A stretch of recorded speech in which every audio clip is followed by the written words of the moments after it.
Today is our 20th anniversary, and we want you to succeed in your relationship, guys. So today, we're going to share a few lessons we've learned along the way in 20 years of marriage. Now, hopefully you guys can hit those 20-year marks too, and hopefully this advice will help you out.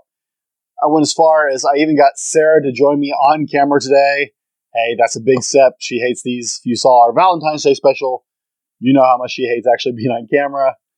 By the way, my name's Brent. I'm a fallible man, and we make content for men. So Sarah's joining us today. We're going to give you, I think, 5 or 6 tips. We'll see. I got to go scroll down the notes. And let's get after it, shall we?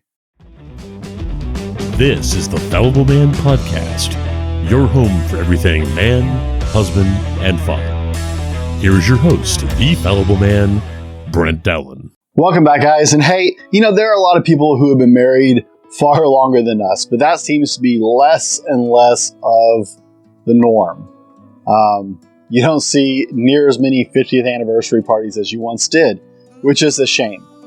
But guys, we want you to have a chance. We want your marriage to have as good a chance at succeeding as any, if not better. We care about what's going on with your marriage. So Sarah and I are going to share a couple of the tips that have worked for us as we celebrate our 20th anniversary this year. Or today, actually, when this goes live on audio. And so let's get straight into it, because we want you to reach 20 and beyond, guys, because we've done 20, and I'm looking forward to however many years that I've got left on this earth that she can put up with me, because, she should get an award for that. And we're going to go right into it. Point number 1 that we want to talk about, guys, is you've got to take the time to know somebody before you get married. There's absolutely no avoiding this. What do you think? Well, definitely. I think what really helped ours was we had a long distance friendship for several years before we ever got serious about anything else. And with long distance friendships, you really don't have a choice but to go deeper in your topics. You can only talk about the weather of where you're at for so long, and before you start getting into deeper topics, and I think that helped a lot. So Sarah's saying about the long distance. When we met, we lived in 2 different states. We actually met at an event, and then at another event a year later. And so our friendship started as just 2 people with some common ground. We were at church events, and we had that in common. And that's where we started. Those were conversations. And then we moved to horses, I believe, was our big first conversation. But our relationship happened over the course of 3 more years with us on opposite sides of the country most of the time. And, this was before FaceTime and Skype, cell phones. I had one, but they were not actually very common yet. We paid a lot of money in long distance fees. Waiting until 8 p.m. to make the call because it was cheaper. For all of you under the age of 30, you probably don't know what that is like. But you have no idea. I spent a fortune on long distance fees over the years. I did too. I had to pay my parents back. We spent a lot of long nights talking on the phone, and it cost a whole lot of money to do that back then. Yeah. We actually wrote letters, handwritten letters. Okay, I wrote letters, and occasionally you replied. Fair enough. I sent a lot of postcards. Well, that's good. I like postcards. She likes postcards, so. But guys, you need to actually have time to interact together. You need to meet each other's families and see how you interact with her family or how she interacts with your family. Take the time to actually see how that's going to work. Get to know each other's families, because guys, you're looking at a forecast of what's to come. As much as all of us try to be our own individual people, we are often quite a bit like our parents as we grow older, and that's not necessarily a bad thing, but you can get a pretty good idea of what the future looks like by how each other's parents interact with each other. Also, hang out with him with his friends. Some people are totally different people with their parents. They can be great people, but then they turn into jerks when they're hanging out with their friends. You're saying I'm a jerk with my friends? No. Oh, okay. I'm saying that was a point for you. Oh. Not against you. Okay. But, I mean, you got to take the time to learn about their values, there are conversations you need to have with that person before you ever think about saying, I do, right? How do they feel about holidays? Do they have strong feelings on that? About professions? Beliefs? Do they have a similar belief system? Do they look at financial issues the same way? Which one's the saver? Which one's the spender? Yeah. It's important. It really is. I have a friend that I know, and him and his long-term girlfriend are bumping heads a little bit right now on finances because she is an impulse shopper and he wants to save and put away money. Kind of the opposite of us. I'm an impulse shopper. Sarah wants to save money. And so these are important conversations to start having and understanding and interacting with each other so you really have a baseline before you ever say I do. Because if you start wrong, it's going to be really hard to get it to go better. It's going to be rough. Start on a good note. Number 2, guys, you're not going to change them. It never works out that way. So if you are looking at going into a relationship with the thought, well, you know, that little quirky, cute habit, yeah, learn to love it, appreciate it, or deal with it because it's not going away. All right? I've known so many people who married someone and were like, oh, well, they'll change. You know, that's okay. What about this habit you hate? I'll train that out of them. Not happening. You want to throw in anything on this one? Nope. I'm good. My wife is pleading the fifth, guys, which tells you the truth because I have lots of them apparently. I didn't say that. I just said you don't have any I want to tell the world about. Oh. So those are good to know too, right? But guys, don't think you're going into a relationship. If you feel like you need to change somebody once your relationship starts, back away. It's a bad idea. It's a horrible way to start a relationship, and it's a death sentence on a marriage. Learn to love and accept each other exactly how you are, and with all the quirks that are cute, because in 20 years, they're just going to be obnoxious, and they're still going to be there. That's just how it is. And honestly, the answer is to any of this, if it really bugs you that much, you should be talking about it. Honestly, open communication is what will help you get farther than most. Hey, we're about to get into that, actually. We are. But, hey, if you're getting something out of this, guys, if this is helping you at all, be sure and leave us a review on Apple Podcasts. If you're on the podcast with us or on Podchaser. If you're on YouTube and watching this on YouTube, be sure and smash that like button, guys. It helps us out with the YouTube algorithm and helps us know to make more content like this. And if you want to see Sarah in more videos, smash that like button. Point number 3. You want to start with this one? Make time to communicate. And not just, hey, honey, how was your day? Do you still hate your boss? Yeah, okay, cool. Actually talk about things other than the weather, how the kids are doing. Guys, the first thing that happens in a marriage is life happens. The world will continue to turn. Sarah and I, when we will go into it, had a very small, quick marriage ceremony. And our honeymoon was the weekend. We got married on a Friday. We went home to our apartment on Saturday and Sunday and officially finally moved in together. And went back to work on Monday because we didn't have the money. We were young marrieds. I was 21 and Sarah was 19 when we got married. We didn't have 20. Almost 20. 6 months away from 20. So, sorry. She was 19 and a half. We didn't have any money. We couldn't afford to go anywhere. We didn't have a big fancy wedding. And so life happens. We had to go back to work on Monday, back to our normal jobs because we couldn't pay bills otherwise. We both worked full-time jobs. When you get married, hey, hopefully you have the money to go take a great honeymoon. But life still happens when you get back from your honeymoon, okay? That 2 weeks in Hawaii or whatever you saved up for, it's over after the 2 weeks and you're back to life. So with as busy as the world is and as busy as you guys are going to be, you have to purposely make time to communicate. It can't be a passing thing. It has to be a purposeful, intentional style of communication. Sarah and I had several years where every Sunday we drove 180-mile round trip. Yeah. And those were some of our best conversations because we literally had 180 miles of just road to do nothing but talk or listen to music. And you can only listen to music so much and ignore each other. But those turned out to some of our greatest conversations because we were just forced into communication. Guys, you need to go take a drive to get a real conversation in. Go take a drive. Put the phone down. See that camera? Yeah.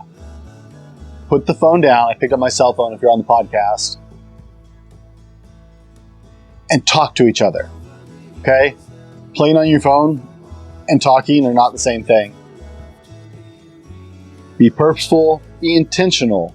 And guys, once you add kids to this mix, man, it gets even more difficult to have conversations.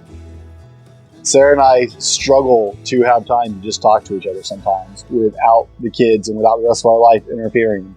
We have things to do and a lot going on, and it makes it really difficult sometimes to actually have a conversation. She tends to stay up late. I go to bed early because I get up early. And so you have to be purposeful and intentional about your communication, and you will spend your life learning to communicate with each other. Guys, make time to communicate, not talk. You really need meaningful talk going back and on. And guys, if you're listening on the podcast, I'm going to put links down below to a couple books on Amazon that Sarah and I both recommend. If you're on YouTube, those same links will be in there. Also, there will be links at the end of the video to a couple short videos I've done, 5-7 minute videos on a couple of those books and about improving your communication in your marriage. Be sure and check those out when you get the chance. If you're on our podcast, head over there. Check out those couple of videos. We care about your marriage being great, guys. Now, we're going to roll to our sponsor, which is still us. You can't see it in the video. We're both wearing our Fallible Man t-shirts. We have ball caps. We have t-shirts.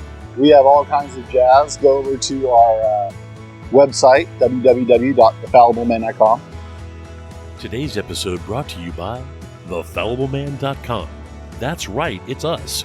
Head over to www.thefallibleman.com and check out our blog, updated twice a week with new content and links to all of our social media offerings. Tag or search us at The Fallible Man or at Fallible Man on Facebook, Instagram, Twitter, and other social medias for daily content. While you're there, check out our attitude swag, shirts, cups, stickers, and more. Again, that's www.thefallibleman.com. Welcome back. Number 4, if you're counting. We're not. But anyway, you have to be all in for your marriage. A lot of things in life are 50-50. Marriage is not one of them. You have to be 100% in. A lot of things in life fail because you're not committed to them. And marriage is one of those things that you have to stay committed to 100% of the time. And you have to keep working on yourself. It's their job to work on them. It's your job to work on you. Because if you're not growing, you're going backwards. All this to say that you have to be all in with your marriage. You have to not have any other options but to make this work and do everything you can to make this work. Guys, let me give you a great example here.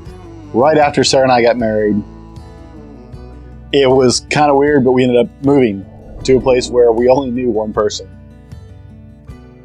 Honestly, I would recommend it for all young couples because when you first get married, if you are used to your parents helping you out, are supporting you, are encouraging you and being supportive. That's a great relationship to have. Your tendency when you're frustrated is going to be to, go to mom and dad and talk to them and get advice from them. Just stop. Go to your spouse. If you want your marriage to work, you need to go to each other, not away from each other when there's problems. And part of the reason we have The Fallible Man, this wonderful channel you're on and podcast you're listening to, is because we believe in incremental growth. Sarah's 100% right when she says you have to work on yourself. Every day is part of the reason that we created this. Every day, I think it is my job to improve myself as a man, as a husband, and as a father. I'm looking for a way all the time to be a better husband to my wife. I'm looking for a way to be a better father to my children. And Sarah is constantly growing in her own way. Every day we work on our marriage because we're not perfect. We don't have all the answers. And every day requires work. But you both got to be in it 100% and then some. When you think you can't give any more, you still got a ways to go, guys. Be all in. No backup plan. No escape. And it will take you a long way in your marriage. Number 5, because I am counting, even if she's not. Work to find shared interests and separate interests. And that's really important. So a big mistake a lot of young married couples make is they think they have to do every single thing together. Chained to the hip. They are so attached, you can't get one without the other. And there is a time and a place for that. But it's not all the time, guys. One of the fastest way to deep six your marriage is to think you have to be attached to each other and you have to do everything together all the time. You are still two individuals, but you're two individuals that come together to make a more incredible whole. Okay? Y'all make something totally beautiful, right? Thank you for throwing that in there. I didn't think you were listening yesterday. See, I listen sometimes. Selective hearing. All right? I want to. You absolutely are, guys. You make something amazing that's totally different when you're together. And that's beautiful, and you need to work on that and grow that. But you're still your own people, too, and there's nothing wrong with that. For example, Sarah likes to run. I hate running. I don't know why you run. If I'm running, someone's probably shooting at me. It's because there's just not a good reason. On the other hand, I like to do obstacle course events like Spartan and Tough Mudder. You won't find her out on that course. Well, let me phrase that. You'll find her on the course on the side, taking pictures of me so I can feel good about myself and cheering me on as I run and look half dead. But they're separate things, and we support each other. She just did a 5K this weekend, her first 5K of the year, and it was so sad I had to be at work for that, but she went out and had a good run and did a better time than she thought, and I'm so proud of her. But it's okay to do different things. You don't have to have all the same friends. You should know each other's friends. You don't have to have all the same hobbies. On the other hand, do work to find some things that you guys can do together. And this is where it gets crazy. It doesn't have to be anything wild. Sarah goes to the gym with me. She doesn't love working out. I love working out. I like working out. I don't like going to a gym to do it. I'm the outdoor workout kind of person. Right, and I'm a weight room junkie, so... Yeah, I don't like people that much. I don't like people. I just can't find another weight room by my own. I know. But it's important to find things like that. And guys, it can't be your kids. Let me throw that in there. That's not even the notes. That's a bonus point. Pro tip, your kids cannot be... wired together. You're linked together. That doesn't work. It will not hold your marriage together. It will not hold your relationship together. And it's not a good enough reason, okay? Find things to do together. Sarah likes to go for drives. I hate going for drives. So we don't do that together very often. But we find other things, and you will too. So have your own hobbies. Have your own things you enjoy doing. If you like to lift weights, go lift weights. She can go for a run. Could find stuff. Together. Huh? It could be cooking together. It could be cooking together. Could be stuff you do every day, but you make a point of doing that one thing together. Sarah and I like to have cooking coffee together. Oh, yeah. Coffee is life. One of our favorite things to do is actually just go sit and have coffee together. Yeah. Because we both love coffee, and it's a great thing to do together. We have a new coffee shop in town. We totally have to check it out. And it's time to talk. It's good quality time. You put your cell phone down and just enjoy talking to somebody. I'm not talking Starbucks, but hey, we have driven through a Starbucks drive-thru and just taken a long drive drinking coffee so we could get a conversation in. All right? Because we had to drive to get to the Starbucks. Well, that's true. Fair enough. It was a drive just to do that. So guys, be sure and find separate and similar interests. You will drive each other nuts being joined at the hips 24 hours a day.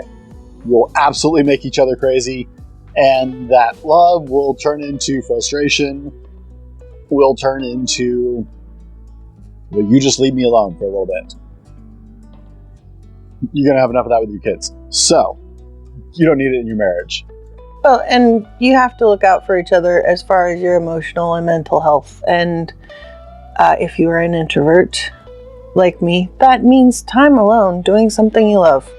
So, mental and emotional health, very important. And guys, hey, answer in the comments below. If you are on the YouTube video, please comment below if you're watching this on YouTube, guys. What is your secret to a long marriage? Maybe you're one of the people that's, got 40 years, 50 years under your belt. Maybe you're like us, you got 20, maybe you got 10. But tell us in the comments below. We want to hear, and I read all the comments, guys. I generally even respond back to them. How do you do it? What is your secret to a long marriage? What have we missed? We want to hear from you guys, and we want to hear all about what your secret is, because that's part of what this community is trying to share with each other and help each other. Now, this one was my wife's idea, so she'll lead off with this one. You have to have a sense of humor with each other. One of my favorite things when we first got married was to listen to people comment about our communication style together. Because we sounded more like an old married couple, kind of. If you don't know us, it probably sounded like sniping and kind of making fun of each other, but it was our communication style at the time. We liked to have fun, and at the time that was poking little fun at each other, but we were both laughing, and we were just having fun with each other. And you have to be able to do that. Life is hard. And if you don't have a sense of humor, I'm really not sure how you get through it with any kind of a good attitude at all. Well, and let's take that a half step farther. You don't just have to have a sense of humor. You have to have a sense of humor about yourself. Yes. You've got to be able to... Don't take yourself so seriously. Yeah, you can't laugh at something that you look at yourself and realize that you're probably a goofball, whether you want to admit it or not. Okay? Own it, man. Yeah. Just own it. All of us are goofy or dorky or whatever word you want to use. Insert whatever improper noun is popular these days. I don't even know what it is now. Yeah, but you've got to have a sense of humor about yourself. You can't take yourself too seriously. If Sarah gives me a hard time, and you've seen it a little bit in this video, if we give each other a hard time, you can't take it seriously, and you've got to be honest with yourself. I am a bit of a pain in the butt. So I know it, and she can tease me, and it doesn't bother me at all. A bit? Yeah, a bit. A little bit. Yeah. That's a man's measurement right there. But you've got to be able to tease each other and harass each other, poke fun at each other a little bit, and take it in stride, guys. If you can't laugh with each other, and I will say at each other, but it's at each other in a good sense of humor. If it's obviously going to hurt each other's feelings because you're taking it too far, then you've just gone too far and your communication needs work. If you have good communication and you already have a good relationship, you've got to be able to laugh with each other, at each other, together. You gotta lighten up. You just can't take it serious. Right. Now, we don't have all the answers, guys. We've been married for 20 years. Talk about a lame anniversary present I gave my wife. Hey, you get to be on camera for a podcast. Yay! Right? But, guys, Wow. but you have to work at it 100%, guys. We've been at this for 20 years, and today I'm going to work just as hard as every day to be a better husband. Tomorrow I'm going to work just as hard as I did 20 years ago. You guys, don't lose it, okay?